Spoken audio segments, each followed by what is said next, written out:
Everything is a philosophy expressed through play. Perhaps more strictly, it is an interactive tool to better understand the philosophy. The player can move from the farthest reaches of space to the deepest depths of the ocean, and the tiniest grain of dust, experiencing the world from the perspective of, well, everything. The gameplay is simple. The player exists as an incorporeal consciousness that passes from object to object, taking control of each of them. In doing so, the player either ascends or descends through the universe depending on the relative sizes of the entities. That is the majority of what the player will do as they traverse the world. In addition to body hopping, different entities can talk to you by presenting thought bubbles, quite literally, to the player. Some of these are more important and present the player with both objectives and soundbites from a philosopher named Alan Watts. Beyond walking, tumbling around, that is the gist of it.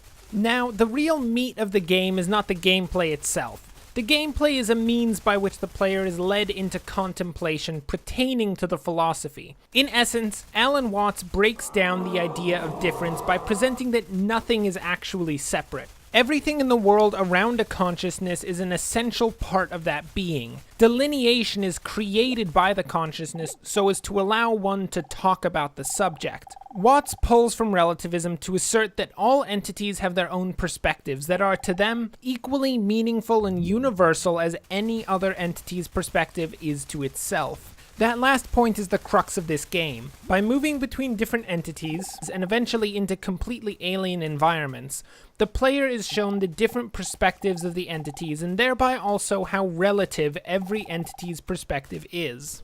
As a tool to teach a philosophical system, everything succeeds with its combination of hands-on exploration and lecture-style dialogue. If nothing else, I certainly came away understanding Alan Watts' position.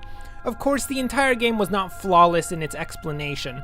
Due, no doubt, to limitations in the game's capabilities, there was no significant interaction between entities. The player could sing to herd animals and even create new animals, but no meaningful interaction occurred beyond player intervention. Expressing the difference of the perspective of, say, a fox or a rabbit in a hunt would have presented a new level of understanding separate perspectives. Whether it was technological limitations or perhaps to prevent play from being pulled away from philosophical points and into the realm of standard action, there is limited interaction within the world. In terms of actual gameplay time, the campaign, which is referred to as the tutorial for thematic reasons, lasts about 4 to 5 hours. Beyond that is free play, where the player can explore and finish off finding every object. I don't see much enjoyment coming out of free play. There's very little to actually do in the game other than try to find all the objects.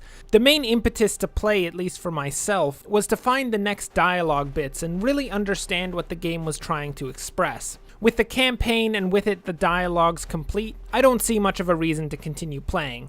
Now note that that is a highly subjective view, so take those considerations with a grain of salt. There are also aspects of the game that are, well, let's just say a bit weird.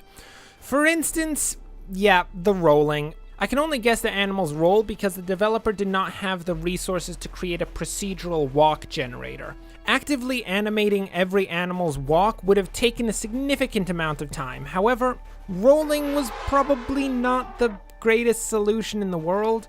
It definitely gives the game an almost Goat Simulator vibe that distracts from the main point. Despite its misgivings, everything is a very interesting intellectual exercise. Its presentation of a world of perspectives was genuinely intriguing and effective at expressing Watts' views. If you're looking to pick up a wild and wacky sandbox, this probably is not what you're looking for. However, if you want to see a philosophy expressed through play, everything is a prime example of just such a work. Thanks for watching and, as always, enjoy the rest of your day.